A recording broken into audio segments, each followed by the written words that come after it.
आज क्लास में हम लोग पढ़ना है खाद में रसायन किस प्रकार से काम करता है। जो खाद पदार्थ होता है खाने वाला, ये खाद वो नहीं है, खाने वाला खाद है। ठीक, आधा तो यह मिल के लिखा हुआ है खाद। तो परीक्षण इसका हम लोग देखना है पहले, सबसे पहले परिरक्षक जो क्या कर सकते हैं। परिरक्षक का मतलब होता है कि उसका रक्षा करना। वैसे रासायनिक पदार्थ जो भोजन में सूक्ष्म जीवाणु की वृद्धि या उपस्थिति को रोक सके, ऑक्सीजन या जल दोनों से मुक्त रख सके, उसे हम लोग क्या कहते हैं, परिरक्षक के नाम से जानते हैं। उसको हम लोग क्या कहते हैं कि जो वैसे रासायनिक पदार्थ जो भोजन के सूक्ष्म जीव के वृद्धि, भोजन में सूक्ष्म जीव का वृद्धि होता है तभी जाके वो भोजन खराब होता है। ठीक है, तो उसको ये रोक सके और उसमें ऑक्सीजन और जल दोनों से मुक्त रख सके, उसी को हम लोग किस नाम से जानते हैं, परिरक्षक के नाम से जानते हैं। ठीक है, सबसे पहले ये हेडिंग डालेगा खाद में रसायन, उसके बाद परिरक्षक लिख लेना है। परिरक्षक का डिफिनेशन यहाँ से लेके यहाँ तक लिख लेना है। जैसे एग्जाम्पल में लिखना चाहते हैं तो एग्जाम्पल में लिख सकते हो सोडियम बेंजोनोएट, सिट्रिक अम्ल, प्रोपिल गैलेट, ये याद ईटीसी कर सकते हैं। तो इतना पूरा ही लिख लेंगे तो अच्छा रहेगा, एग्जाम्पल को भी ऐड करके। तो परिरक्षा का मतलब ऐसा है जो जो भी हम लोग खाद्य पदार्थ होता है, खाने वाला पदार्थ होता है, उसमें सूक्ष्म जीव के वृद्धि को रोक सके, उसी को हम लोग क्या कहते हैं, परिरक्षक कहते हैं। परिरक्षक के रूप में किसका इस्तेमाल कर सकते हैं, सोडियम बेंजोनोएट का, सिट्रिक अम्ल का और प्रोपिल गैलेट का इस्तेमाल कर सकते हैं। आगे है कि परिरक्षक का वर्गीकरण इनकी कार्य क्षमता के अनुसार निम्नलिखित रूप में किया जाता है। तो इसका वर्गीकरण किया गया है इसके कार्य क्षमता के अनुसार। तो ये 3 प्रकार का इसका वर्गीकरण किया गया है। जीवाणु के विरुद्ध परिरक्षक, सबसे पहला जो है जीवाणु के विरुद्ध परिरक्षक, दूसरा है ऑक्सीजन के विरुद्ध परिरक्षक, तीसरा है धातु आयन के विरुद्ध परिरक्षक। तो 3 प्रकार के परिरक्षक का काम करता है। पहला यहाँ पे जीवाणु के विरुद्ध परिरक्षक, जीवाणु को कैसे रोका जाए, ऑक्सीजन को कैसे रोका जाए, और तीसरा है धातु आयन, धातु के जो आयन होता है उसको कैसे हम लोग उसको कैसे रोक सके, वो भी हम लोग क्या करता है, खाद्य पदार्थों को खराब करता है। तो सबसे पहले हम लोग चर्चा करेंगे जीवाणु के विरुद्ध परिरक्षक। जीवाणु के विरुद्ध का परिरक्षक का बात करेंगे तो सूक्ष्म जीव बैक्टीरिया मोल्ड के वृद्धि को भोज्य पदार्थों के खाने योग्य नहीं रह पाते हैं। अगर उसमें हम लोग बोला जा रहा है कि अगर जीवाणु में बैक्टीरिया अगर वृद्धि कर जाता है तो खाने योग्य नहीं रहता है। अगर वो वृद्धि कर जाता है तो खाने योग्य नहीं रहता है। नमी प्राप्त कर कमरे के तापमान में जीवाणु वृद्धि होती है। अब नमी अगर प्राप्त होगा, वहां पे नमी होगा, जहाँ पे खाना रखा हुआ है अगर वहां पे नमी होगा तो उस कमरे के तापमान जीवाणु का क्या होने लगता है, वृद्धि होने लगता है। अतः भोज्य पदार्थ क्या हो जाता है, भोज्य पदार्थ सुखाकर परिरक्षक किया जाता है। तो भोज्य पदार्थ को अगर बचाना चाहते हैं तो उसको क्या करें, सुखा कर रखे, और सुखा कर रखेंगे तभी जाकर उसका परिरक्षक कर सकते हैं। परंतु सभी भोज्य पदार्थ को ऐसा ये है कि सभी भोज्य पदार्थ को हम लोग सुखा के नहीं रख सकते। वही चीज लिखा हुआ है कि सभी भोज्य पदार्थ को सुखाकर परिरक्षित नहीं किया जा सकता है। अतः भोज्य पदार्थ के परिरक्षण के लिए कुछ रसायन का भी उपयोग किया जाता है। अब देखो, हम लोग जहाँ पे नमी है तो नमी जहाँ पे रहेगा वहां पे भोज्य पदार्थ खराब होगा ही होगा। भोज्य पदार्थ क्या होगा, खराब होगा ही होगा। अगर हम चाहते हैं कि भोज्य पदार्थ को बचा के रखें तो उसको सुखा कर रखा जाए तो अच्छा रहेगा, लेकिन सारे भोज्य पदार्थ को हम लोग सुखा कर नहीं रख सकते। इसीलिए हम लोग क्या करते हैं, कोई ना कोई रसायन का उपयोग करते हैं इसको बचा के रखने के लिए। तो रसायन के रूप में हम लोग क्या उपयोग करते हैं, sodium sodium propionate, sodium benzoate, sodium nitride, ये सब इस्तेमाल किया जाता है। ये सब रसायन का इस्तेमाल किया जाता है जो क्या करता है, भोज्य पदार्थों को बचा के रखता है।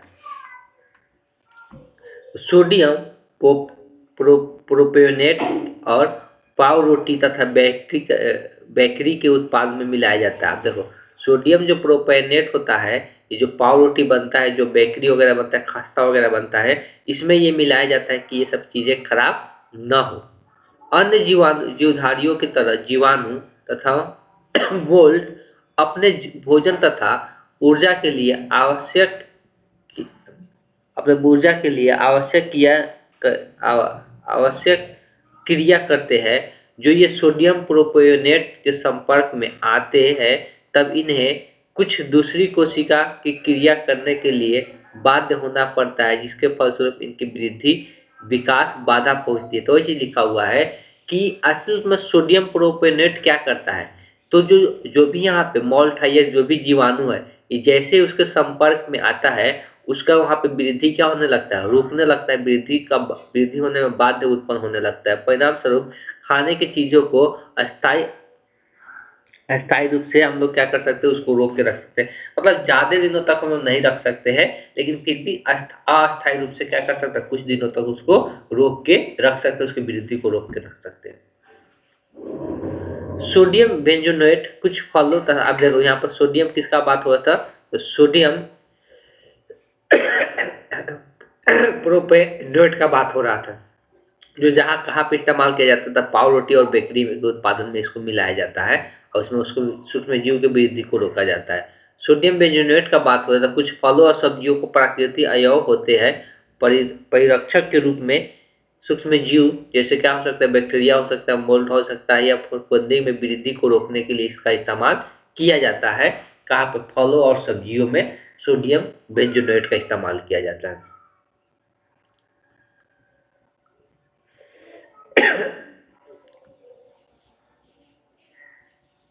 अभी और भी दिया कि परिरक्षक के रूप में सोडियम बेंजोनेट का उपयोग सिट्रिक अम्ल के साथ मृदु पेय में सिरका के साथ अन्य मलासेदार पदार्थ में कुछ अचारों में भी इसका इस्तेमाल किया जाता है। इसका इस्तेमाल अचार वगैरह में भी किया जाता है, अचार को बचा कर रखने के लिए। अन्य अम्लीयता भोज्य पदार्थों में भी इसका इस्तेमाल किया जाता है। जितना भी अम्लीयता वाला, जैसे अचार जो होता है अम्लीयता पदार्थ ही होता है, भोज्य पदार्थ होता है। आगे दिया है सोडियम नाइट्राइड का भी इस्तेमाल किया जाता है। सोडियम नाइट्राइड का इस्तेमाल कहाँ किया जाता है, इस परीक्षक के रूप में किया जाता है, जो भोजन के क्लोस्ट्रिडियम वर्टुलियम बैक्टीरिया एक रूप की वृद्धि होने से विष का निर्माण होता है, जिसे भोजन की विषाक्तता हो जाता है। विष मतलब वही जहरीला चीजों का निर्माण होता है, जिसे भोजन क्या हो जाता है, पूरी तरह से जहरीला हो जाता है।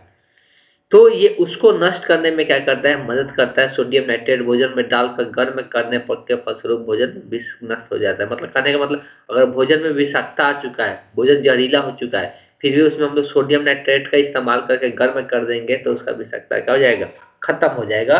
बस यही इस्तेमाल किया जाता है। आगे ऑक्सीजन के विरुद्ध परिरक्षक, ऑक्सीजन को रोकने का काम किया जाता है। ऑक्सीजन से इसलिए कि खराब होता है तो उसको कैसे रोका जाए। तो पेड़ पौधों तथा जानवरों से प्राप्त भोज्य पदार्थों का वसा और तेल में विद्यमान होते हैं तथा वसा और तेल लंबे लंबे श्रृंखला युक्त कार्बोहाइड्रेट अम्ल होते हैं और वायुमंडल का ऑक्सीजन के भोजन में वर्तमान तेल वसा के साथ अभिक्रिया कर एक यौगिक बनाता है, जिसका स्वाद अप्रिय होता है, मतलब प्रिय नहीं होता है, खराब हो जाता है। परिणाम स्वरूप तेल और वसा का दुर्गंध आ जाती है। यह अभिक्रिया अधिक होने पर भोजन खाने योग्य नहीं रह पाता है। तो चीज लिखा हुआ है कि हम लोग जितना भी भोज्य पदार्थ ऐसा लेते हैं जो जिसमें तेल और वसा का मात्रा रहता है, ठीक है, तो जिसमें तेल और वसा का मात्रा रहता है, अगर उसमें वो ऑक्सीजन के साथ क्या करता है, अभिक्रिया कर लेता है। अगर ऑक्सीजन के साथ अभिक्रिया कर लेगा तो उसका स्वाद जो होगा अप्रिय हो जाएगा, मतलब बेकार हो जाएगा, और उसमें दुर्गंध भी आने लगेगा, उसमें महक भी आने लगेगा और वो खाने योग्य नहीं रह पाता है। परंतु भोज्य पदार्थों को पुनः ऑक्सीजन से बचा पाना असंभव है। अब एक बार अगर उसमें ऑक्सीजन आ गया तो उसको फिर दोबारा नहीं बचा पाते हैं, क्योंकि ऑक्सीजन हमारे वातावरण में हमेशा विद्यमान रहता है। ऑक्सीजन हम लोग के चारों तरफ हमेशा रहता है, ये तो पता है सबको।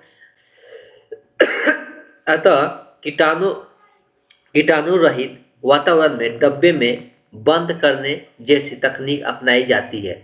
इसीलिए बाद में तकनीक अपनाया गया है कि कोई भोज्य पदार्थ को बचाना है तो हम ऐसे डब्बा में बंद कर दें जिसमें ऑक्सीजन की मात्रा न जाए।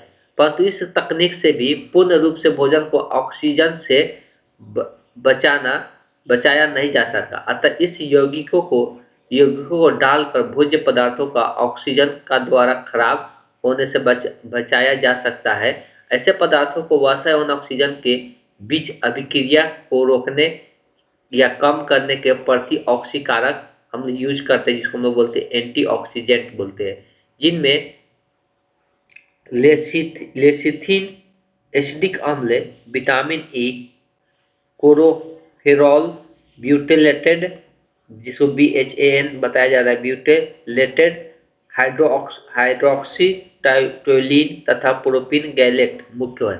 देखो ये जितना भी पदार्थ नाम दिया हुआ ये सब एंटीऑक्सीडेंट है। ये क्या है? एंटीऑक्सीडेंट पदार्थ है जो क्या काम करता है? भोज्य पदार्थों को ऑक्सीजन से मिलने से क्या करता है? बचाता है। ये भोज्य पदार्थों को ऑक्सीजन से मिलने से क्या करता है?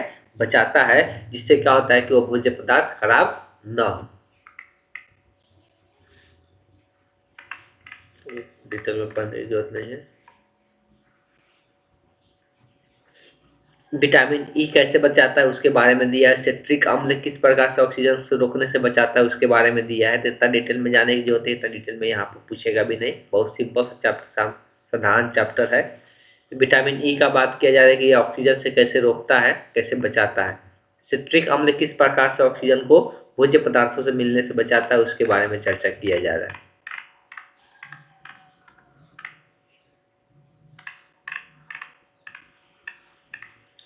तीसरा हम लोगों को पढ़ना था, धातु आयन के विरुद्ध परिरक्षक किस प्रकार से काम करता है। तो भोज्य पदार्थों में धातु के आयन पाए जाते हैं। भोज्य पदार्थ जो हम लोग खाने के योग्य पदार्थ होता है उसमें धातु का आयन, इसलिए हम लोग आयरन का मात्रा मिल पाता है उसी से, जो जिसमें धातु का आयन जो पाया जाता है उसी से हम लोग को क्या मिल पाता है? आयरन का मात्रा मिल पाता है। हम लोग पढ़ते हैं भोज्य पदार्थों में जो अगर धातु का आयन का बात करेंगे तो Fe3+, Zn2+, Cr3+, ये सब पाए जाते हैं। ये आयन भोज्य पदार्थों को कई प्रकार से प्रभावित करते हैं। अगर भोज्य पदार्थ में ये रहते हैं तो भोज्य पदार्थों को कई प्रकार से ये प्रभावित करते हैं। जैसे दिया हुआ है, वसा में दुर्गंध उत्पन्न होना। वसा में क्या हो जाता है? जो वसा वाला तेल वाला सामान होता है उसमें महक आने लगता है। कुछ भोजन के रंग में परिवर्तन ला देता है ये धातु आयन। शराब में धुंधलापन ला देना, शराब जो होता है उसमें धुंधलापन ला देता है।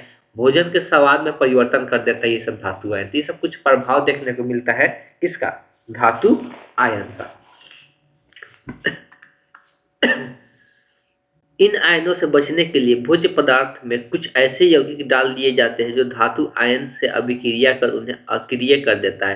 तो धातु आयन से बचाने के लिए भोज्य पदार्थ में कुछ ऐसा पदार्थ डाल दिया जाता है जो ये धातु आयन है उसका अक्रिय कर देता है। मतलब अक्रिय मतलब उसको कोई काम करने नहीं देता है। इस प्रकार यौगिक सेप्टिस्टेंट कहलाता है। जो ये काम करता है उसको हम लोग क्या कहते हैं? सीक्वेस्ट्रेंस कहते हैं। सीक्वेस्ट्रेंस के नाम से जानते हैं। इनमें मुख्य जो नाम आता है सीक्वेस्ट्रेंट में, इथिलीन डाई एमीन टेट्राएसिडिक अम्ल, सिट्रिक अम्ल, सोडियम ग्लूटानेट, ये सब जो आता है ये क्या काम करता है?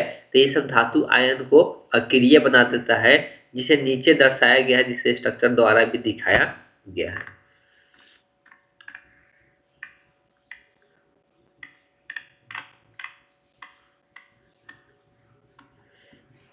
अब हम लोग पढ़ने वाले हैं, आगे का जो टॉपिक है वो है कृत्रिम मीठा अभिकर्ता। देखो हम लोग अभी चीनी खाते हैं तो कृत्रिम नहीं होता है, वो हम लोग प्राकृतिक होता है जो गन्ना से बनता है। लेकिन बहुत सारे आज के डेट में कृत्रिम मीठा अभिकर्ता आ चुका है, ठीक, तो उसका इस्तेमाल भी लोग आज के डेट में कर रहे हैं। मनुष्य के जिन्हें से 4 स्वादों का अनुभव होता है, खट्टा, मीठा, कड़वा और नमकीन का सभी को पता है। प्राकृतिक में मीठा भी करता है, जैसे मधु, फल के रस आदि का उपयोग प्राचीन काल से होता आ रहा है। इनका मीठा स्वाद कुछ कार्बोहाइड्रेट जैसे सुक्रोज के कारण होता है। इसमें सुक्रोज होता है, सुक्रोज के कारण मीठा स्वाद देखने को मिलता है। कार्बोहाइड्रेट हमारे भोजन का प्राकृतिक अवयव है, कार्बोहाइड्रेट से मिलता है। जो कार्बोहाइड्रेट हम लोग भोजन का प्राकृतिक, उदाहरण के लिए दूध में शर्करा के रूप में लैक्टोज, गन्ने के रस में सुक्रोज और कुछ फलों के रस में फ्रक्टोज पाया जाता है। तो अगर हम मीठा का बात करें, दूध में मीठा किस कारण से लगता है? तो दूध में क्या होता है? तो दूध में शर्करा पाया जाता है, शर्करा के रूप में लैक्टोज होता है, गन्ने में सुक्रोज होता है, फल में फ्रक्टोज पाया जाता है। सुक्रोज टेबल शर्करा के चीनी के नाम से जाना जाता है। तो सुक्रोज होता है, सुक्रोज और शर्करा के चीनी के नाम से हम लोग जानते हैं, जिसका उपयोग मिठाई, शरबत, केक आदि में किया जाता है। सुक्रोज का उपयोग किया जाता है चूंकि अलग अलग मीठे चीजों के लिए, चीनी के लिए आम भाषा में हम लोग चीनी के नाम से जानते हैं, तो शर्करा भी उसको हम लोग कहते हैं। तो ये हम लोग जानते हैं कि अलग अलग मिठाइयाँ बनाने के लिए उसका इस्तेमाल किया जाता है, केक वगैरह बनाने के लिए भी इस्तेमाल किया जाता है। सुक्रोज हमारे शरीर में टूटकर ग्लूकोज तथा फ्रक्टोज बनता है। ये हम लोग पहले भी देखे थे, इसके चैप्टर के पहले चैप्टर जो पढ़े थे, जो सुक्रोज होता है वो टूटकर ग्लूकोज और फ्रक्टोज का निर्माण करता है। जो दोनों का सूत्र सामान देखे थे हम लोग, तत्पश्चात यह ग्लूकोज कार्बन डाइऑक्साइड, जल तथा ऊर्जा में परिवर्तित हो जाते हैं। ग्लूकोज जो होता है कार्बन डाइऑक्साइड और जल में परिवर्तित हो जाता है, ऊर्जा का निर्माण कर लेता है। यदि शरीर इतने ऊर्जा का उपयोग नहीं कर पाता है जिसका कार्बोहाइड्रेट प्रदान करता है, तो अधिक कार्बोहाइड्रेट ग्लाइकोजन तथा वसा के रूप में जमा हो जाता है। अगर वो जितना ऊर्जा बनता है, अगर उस ऊर्जा का इस्तेमाल हम लोग नहीं कर पाते तो हम लोग शरीर में वसा के रूप में वो जमा होने लगता है, जिससे शरीर क्या होने लगता है, मोटा होने लगता है। अतः कार्बोहाइड्रेट के गुणों से भिन्न शून्य कैलोरी वाला कृत्रिम मीठा विकारता बनाया गया। अब देखो, यही कार्बोहाइड्रेट हम लोग को क्या होता है, वसा के रूप में कन्वर्ट हो जाता है और हम लोग को क्या होने लगता है, वसा के रूप में वो मोटा होने लगता है। तो ऐसा मीठा वाला चीज बनाया गया, इसलिए कि जब हम लोग मीठा सुक्रोज खाते हैं तो उसमें ज्यादा मात्रा में मिठास होता है, और वही ऐसा बनाया गया, कृत्रिम मिठास बनाया गया जो उसमें कार्बोहाइड्रेट का मात्रा क्या हो, कम हो, जिससे हम लोग का मोटापा न बढ़े। तो वही मिठासा कृत्रिम का अगर बात करेंगे तो सैकरीन होता है, साइक्लोमेन आदि का विकास किया गया। ऐसे पदार्थ मधुमेह रोगियों के लिए जीवन रक्षक साबित होता है। अब देखो, जिनको मधुमेह रोग हो चुका है, अब ऐसा कि वो मीठा चीज खाएंगे तो उसको क्या होगा, वो और ज्यादा बढ़ते जाएगा। इसीलिए वो लोग अपने मीठा को स्वाद लेने के लिए कृत्रिम मीठा का उपयोग करते हैं। जैसे यहाँ पर लिखा हुआ साइक्लोमेन लिखा हुआ है, इसे मिठास का यूज करते हैं लोग। कृत्रिम मीठा विकर्ता का शरीर की क्रिया में कोई भागीदारी नहीं होता तथा रोगी को इंसुलिन हार्मोन की भी आवश्यकता नहीं पड़ती है। तो इसके लिए क्या होगा, अब देखो, जिनको मधुमेह रोग होता है, जिनको डायबिटीज हो जाता है, मधुमेह रोग हो जाता है, उनको बाहर से इंसुलिन लेने की आवश्यकता पड़ता है। लेकिन अगर वो कृत्रिम मीठा यूज करते हैं तो उनको इंसुलिन की भी आवश्यकता नहीं पड़ेगा। अलग अलग यहाँ पर कृत्रिम मिठा का नाम दिया हुआ है। सैकरीन सबसे पहले दिया हुआ है, उसके बाद है सोडियम साइक्लोमेट, स्पार्टमेंट दिया हुआ है।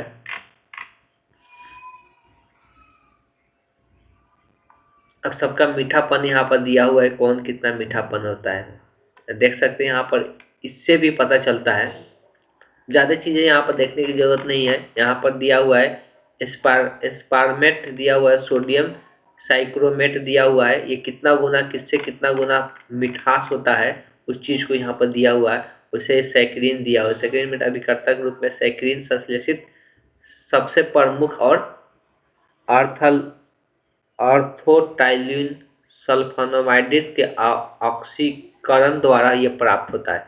देखो, यहाँ से साफ साफ क्लियर कर सकते हैं, इतना चीजें जानने की जरूरत नहीं है, यहाँ पे देख सकते हैं मिठास के बारे में। देखो, पदार्थ का नाम दिया हुआ इधर, अपेक्षित मीठापन दिया हुआ है। लैक्टोस जो होता है वो 0.2 मीठापन होता है, मल्टोस जो होता है 0.3 होता है, डी ग्लूकोज होता है। देखो, सुक्रोज को 1 माना है, 1 के सापेक्ष सबका दिया हुआ है। सुक्रोज का 1 है तो 1 के सापेक्ष इसका 1 लेते हैं तो इसका मिठास 0.1 मतलब बहुत कम होता है। मल्टोस का थोड़ा सा उससे ज़्यादा होता है, लेकिन सबका सुक्रोज से कम होता है सबसे।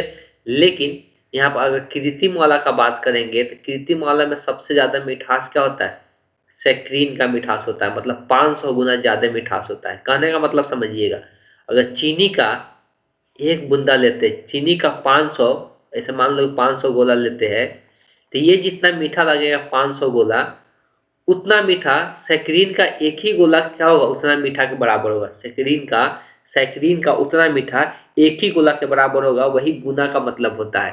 सैकरीन का एक ही मीठा लेंगे, ये 500 बूंदा ऐसे लेंगे चीनी का, तो जितना मीठा लगेगा ना, सैकरीन का एक ही गोला वैसा लेंगे तो उतना मीठा के वो बराबर काम करता है। तो इस बात को ध्यान दे सकते हैं ये सब कितना मीठा होता है, तो इसको लिख भी लेना है, इसको टेबल बना के सभी को लिख लेना है कितना अपेक्षाकृत कितना मीठा देखने को मिलता है। सेकेंड 500 गुना सोडियम। लेकिन ये सब है कि महंगा भी मिलता है, सस्ता नहीं मिलता है। ये सब क्या होता है, इतना मिठास होता है तो ये सस्ता भी नहीं मिलता है, महंगा मिलता है।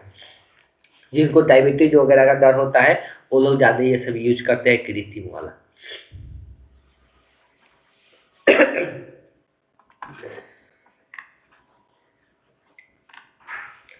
आगे जो टॉपिक है वो जो टॉपिक है सफाई अभिकर्ता के बारे में। साफ सुथरा करने के लिए हम लोग क्या क्या चीजें इस्तेमाल करते हैं। देखो ये जो टॉपिक है सफाई अभिकर्ता, ये ज्यादा डिटेल में नहीं पढ़ाने वाले हैं, इसलिए कि इसके पहले ये चैप्टर हम पढ़ा चुके हैं। केमिस्ट्री में ही चैप्टर 5 में शायद इसका चर्चा हम लोग कर चुके हैं, साबुन और अभिमर्जक के रूप में। तो साबुन और अभिमर्जक कैसे काम करता है उसके बारे में भी हम लोग चर्चा पहले से किए हुए हैं। साबुन का सूत्र यहाँ पर दिया हुआ है कि किससे बनता है, उसका स्ट्रक्चर यहाँ पर दिया हुआ है। साबुन और अभिमर्जक के बारे में बात हो रही है, साफ सफाई अभिकर्मक में कैसे हम लोग इस्तेमाल करते हैं। तो बताए भी थे जो साबुन वगैरह होता है उसका एक पूंछ होगा, उसका एक शीर्ष होगा। तो ये वाला भाग को, ये आगे वाला जो भाग होता है उसको हम लोग शीर्ष कहते हैं, ये वाला जो कार्बन वाला इधर पूरा भाग होता है इसको हम लोग पूंछ कहते हैं। इसको सोडियम स्टीरेट साबुन का कहा जाता है। यहाँ पर सोडियम स्टीरेट सोडियम का आयन होता है। ये चीजें यहाँ पर दिया भी है शीर्ष और पूंछ के बारे में।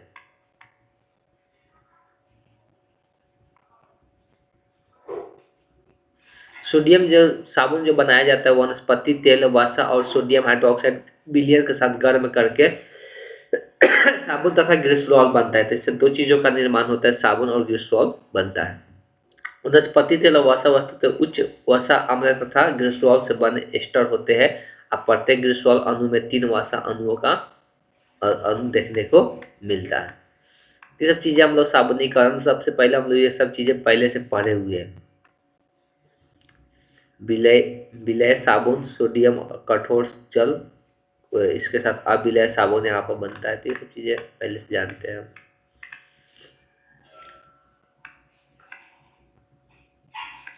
ऋणायनीय अभिमार्जक दिया हुआ। ऋणायनीय अभिमार्जक वो है जिनका अपमार्जक गुण विलयन में ऋणायनों के कारण होता है। तो ऋणायन होने के कारण ये विलयन में अपना गुण दिखा पाता है, इसलिए इसको ऋणायनीय अभिमार्जक के नाम से जानते हैं। धनायनीय अभिमार्जक तो धनायन के कारण इसमें होगा। अगर नन आयनिक अभिमार्जक साबुन का अपमार्जक क्रिया विधि भी हम लोग देखे थे, ये किस प्रकार से काम करता है, किस प्रकार से सफाई करता है। यहाँ पर हम लोग सब ज्यादा डिटेल में हम लोग सब नहीं देखेंगे। वॉशिंग पाउडर यहाँ थोड़ा सा दिया हुआ है। वॉशिंग पाउडर किसको बोलते हैं? सर्फ, सर्फ, सैजिक, मैजिक, सर्फ, मैजिक, लक्स और इत्यादि वॉशिंग पाउडर में लगभग 15 से 30% अपमार्जक रहता है। पाउडर शुष्क रखने के लिए इसमें सोडियम सल्फेट और सोडियम सिलिकेट मिला दिया जाता है और सोडियम परमामेट का उपयोग पाउडर के विरंजक चूर्ण में आता है और ये कपड़ा में सफेदी लाता है। वॉशिंग पाउडर के बारे में दिया हुआ है, लिखना चाहते हैं लिख सकते हैं। ये सूखा पाउडर रहता है जो क्या कहते हैं कपड़ा में सफेदी लाने के लिए इसका इस्तेमाल किया जाता है। और इसमें अपमार्जक जो होता है कितना प्रतिशत होता है, तो 15 से 30% तक अपमार्जक देखने को मिलता है। तो डिटेल में आप कुछ बताने के इसमें है नहीं। थोड़ा थोड़ा सा यहाँ पर हम पढ़ के थोड़ा थोड़ा समझा देते हैं, ज्यादा नहीं इसमें हम लोग काम करेंगे।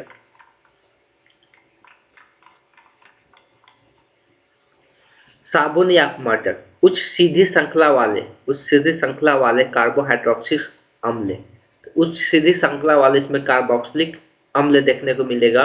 और कार्बन का श्रृंखला 12 से लेकर 20 तक कोई भी हो सकता है। जो कार्बन का श्रृंखला इधर देख रहे हैं ना, इधर कार्बोक्सिलिक अम्ल रहेगा ही। इधर जो कार्बन की संख्या होगा वो 12 से लेकर 20 के बीच में हो सकता है। तो सब के सब साबुन या अपमार्जक के रूप में होता है। इन उच्च वसा अम्लों के पायमेटिक अम्ल, सिट्रिक अम्ल, ओलिक अम्ल, इसमें अलग अलग अम्ल नाम दिया गया है। जब इसमें 17 गो है तो इसको हम लोग बोल रहे हैं सिट्रिक अम्ल। इसमें भी तो 17 ही है ना, लेकिन हाइड्रोजन की संख्या अलग है। इसमें हाइड्रोजन की संख्या 33 है, तो इसको हम लोग ओइक अम्ल कह रहे हैं। इसमें कार्बन 15 और हाइड्रोजन 31 है, तो इसको हम लोग पैमिक्टिक अम्ल इसको हम लोग कह रहे हैं। तो इसका कार्बन की संख्या अलग अलग होने के कारण इसका नाम में परिवर्तन दिया हुआ है। यहाँ सिट्रिक अम्ल का एस्टिएरिक अम्ल का स्ट्रक्चर यहाँ पे दिया हुआ है। तो साबुन का उच्च वासा अम्लों का सोडियम लवण का यहाँ स्ट्रक्चर दिया हुआ है। सोडियम लवण का इधर वाला को पहले ही बता दिए कि इधर वाला को पूछ कहते थे, इधर वाला को शीर्ष कहते थे। सोडियम एस्ट्रेट ये साबुन का स्ट्रक्चर दिया हुआ है। ये वाला पूछ वाला को इस प्रकार से भी हम लोग दिखा सकते हैं, सिर्फ कार्बन को ऐसे दिखाया जाता है। साबुन बनाने की विधि को हम लोग साबुनीकरण कहते हैं। तो ये साबुन जो बनता है वो 3 चीज़ों से मिलकर बनता है। वनस्पति तेल से, वनस्पति तेल को सॉरी वनस्पति या वसा दोनों का मतलब सेम ही है। इसको सोडियम हाइड्रोक्साइड के विलयन में क्या कर दिया जाता है, गर्म कर दिया जाता है। सोडियम हाइड्रोक्साइड के यहाँ पर वही वनस्पति तेल का स्ट्रक्चर दिया वसा का, इसको सोडियम हाइड्रोक्साइड के विलयन में गर्म कर देने से साबुन तथा ग्लिसरॉल बनता है। इधर देख सकते हैं ये है ग्लिसरॉल, ये है ग्लिसरॉल। इधर जो बना यही साबुन का निर्माण हो, जिसको हम लोग सोडियम एस्टेरेट के नाम से जानते हैं। इसका स्ट्रक्चर भी, लेकिन इसका कितना अणु बनता है, यहाँ पर 3 अणु बनता है, इस बात को ध्यान में रखना है। तो इसका जो साबुन का अणु बनता है यहाँ पे 3 अणु का निर्माण होता है। तो वनस्पति तेल एवं वसा के क्षार द्वारा अपघटन की क्रिया के फलस्वरूप साबुन तथा ग्लिसरॉल का बनना साबुनीकरण कहलाता है। तो इसी को हम लोग क्या कहते हैं, साबुनीकरण कहते हैं। साबुनीकरण का स्ट्रक्चर, साबुनीकरण को अगर लिखना चाहते हैं तो लिख सकते हैं यही। और इसका स्ट्रक्चर भी बनाना चाहते हैं तो यहाँ पर 2 पदार्थ बनता है, ग्लिसरॉल बनता है, एक साबुन का निर्माण होता है। तो साबुन को हम लोग क्या कहते हैं, सोडियम एस्टेरेट के नाम से जानते हैं। देखा जाता है कि कठोर जल के साथ साबुन का आचरण कैसा देखने को मिलता है। तो कठोर जल में कैल्शियम और मैग्नीशियम की विलय सल्फेट, क्लोराइड, कार्बोनेट लवण उपस्थित रहते हैं। जब साबुन कठोर जल के संपर्क में आता है तो साबुन के में उपस्थित वसा अम्ल का सोडियम लवण के कैल्शियम मैग्नीशियम के लवणों से अभिक्रिया करता है और फलस्वरूप वसा अम्ल का अभिलय, वसा अम्ल में जो अभिलय होता है कैल्शियम और मैग्नीशियम लवण बनता है, जो अवक्षेप के रूप में पृथक हो जाते हैं। इन अभिलय लवणों के बनने साबुन का व्यर्थ खर्च हो जाता है। जो ये अभिलय जो बन जाता है, जो अलग हो जाता है, ये हम लोग को बेकार में खर्च हम लोग को देखने को मिलता है। जब साबुन को क्या करते हैं, कठोर जल में डुबाते हैं तब। तो कभी कभी ये पूछ भी देता है कठोर जल के साथ साबुन का आचरण कैसा देखने को मिलता है। कठोर जल में साबुन का आचरण कैसा देखने को मिलता है, तो इसको यहाँ से लिख सकते हैं। जब साबुन को कठोर जल के संपर्क में लाते हैं तो पूरा ये चीज़ यहाँ पर तक लिख सकते हैं। अगर मन है तो लिख सकते हैं, छोड़ सकते हैं, नहीं तो कभी काम पड़ेगा तो बुक से भी आप लोग लिख सकते हैं। साबुन के जल के साथ आचरण, कठोर जल के साथ आचरण कैसा देखने को मिलता है। अभिलय साबुन कपड़ों के छिद्रों में बैठ जाते हैं, जिसके उनकी धुलाई में कठिनाई होती है। उसके लिए निदान के लिए अन्य धुलाई सामग्री प्रस्तुत की जाती है, जिसको अपमार्जक के नाम से जानते हैं। तो वही चीज़ यहाँ पर लिखा हुआ है, जो कपड़ा का छोटा छोटा होल होता है उसी में जाकर ये जो अभिलय पदार्थ निकल रहा है कैल्शियम एस्टेरेट, ये क्या होता है, उसमें जाकर बैठ जाता है। इसी को निकालने के लिए हम लोग अपमार्जक का यूज करना पड़ता है। इसी को निकालने के लिए हम लोग को अपमार्जक का इस्तेमाल करना पड़ता है। अपमार्जक और साबुन में थोड़ा सा अंतर होता है। अपमार्जक में हो गया जो धोने वाला साबुन होता है उसको अपमार्जक कहते हैं। अपमार्जक लंबी श्रृंखला वाले हाइड्रोकार्बन सल्फेट या सल्फोनेट होते हैं। तो ये भी हाइड्रोसल्फोनेट या सल्फोनेट, ये अपमार्जक का एग्जाम्पल दिया हुआ है। तो इसको भी लिखना चाहते हैं तो यहाँ से यहाँ तक लिख के इसको उदाहरण दे सकते हैं। 2 उदाहरण यहाँ पे दिया हुआ है। अपमार्जक की रासायनिक प्राकृतिक साबुन से थोड़ा सा भिन्न होती है। यह सफाई के लिए साबुन से अच्छा होता है, सफाई करने के लिए साबुन से अच्छा होता है, चूंकि यह शीघ्र घुल जाता है तथा कठोर जल के साथ अभिलय कैल्शियम तथा मैग्नीशियम लवण नहीं बनता है। इसमें अभिलय जल के साथ कैल्शियम लवण या मैग्नीशियम लवण नहीं बनता है। कौन, जो अपमार्जक होता है वो जब कठोर जल में इसको डुबाते हैं तो। अतः कठोर जल के साथ भी यह खूब झाग बनाता है और अपमार्जक पूर्णतः जैव विघटनीय नहीं होता है। ये देखो अपमर्जक जो होता है तो ये इसका हानिकारक प्रभाव भी देखने को मिलता है। ये विघटनीय नहीं होता है, ये मिट्टी के साथ घुलता मिलता नहीं है, इसका अपघटन नहीं होता है बोल सकते हैं सिंपल, इसलिए ये प्रदूषण उत्पन्न करता है। तो अपमर्जक का जैविक प्रक्रिया विघटित नहीं होती है, जो मुख्य कारण हाइड्रोकार्बन श्रृंखला में शाखाओं में उपस्थित अथवा अपमर्जक में जैव निर्मिकरणीय बनाने के लिए हाइड्रोकार्बन श्रृंखला में कम से कम शाखित रखा जाता है। अब जो ये निर्मिकरणीय इसका नहीं हो पाता है, मतलब ये मिट्टी के साथ मिल नहीं पाता, इसका अपघटन नहीं हो पाता है, किस कारण से? जो इसमें हाइड्रोकार्बन होता है उस कारण से नहीं हो पाता है, इसीलिए हाइड्रोकार्बन को इसमें ज़्यादा से ज़्यादा छोटा रखा जाता है इसको बनाने के लिए। अपमर्जक जो होता है मुख्य 3 प्रकार से वर्गीकृत किया जाता है। एक है ऋणात्मीय अपमर्जक, ये क्या है? ऋणायनीय अपमर्जक, जो कि थोड़ा देर पहले भी हम लोग देखे थे। और दूसरा इसमें जो अपमर्जक होता है वो धनायनीय अपमर्जक होता है। तीसरा होता है नव आयनिक अपमर्जक। नव आयनिक अपमर्जक की संरचना में आयन नहीं होता है। इस प्रकार के अपमर्जक का निर्माण स्टीयरिक अम्ल तथा पॉलीएथिलीन ग्लाइकॉल के अभिक्रिया के द्वारा इसका बनाया जाता है, और इसमें आयन वगैरह नहीं होता है। इसमें ये चीज यहाँ पर लिखा है, इसको हम नव आयनिक अपमर्जक के नाम से जानते हैं। ये 3 प्रकार का अपमर्जक के बारे में यहाँ पे दिया हुआ है।